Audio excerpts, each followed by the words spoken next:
Well, good morning, ladies and gentlemen. Welcome to Grumman Pilot's YouTube channel. And today we're going to talk about two-place airplanes again, and this time specifically the springs that you use on the front seats. There are 3 springs for each front seat.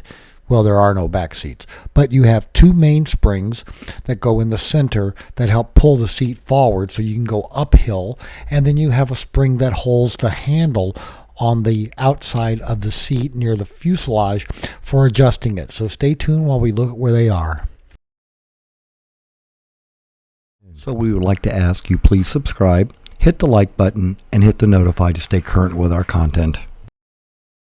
Now here are the 2 big springs, and they go right in the center and they help pull the seat uphill. You see there's a little bit of an incline as you come up to the spar, which raises you up and shortens the distance to the rudder pedals.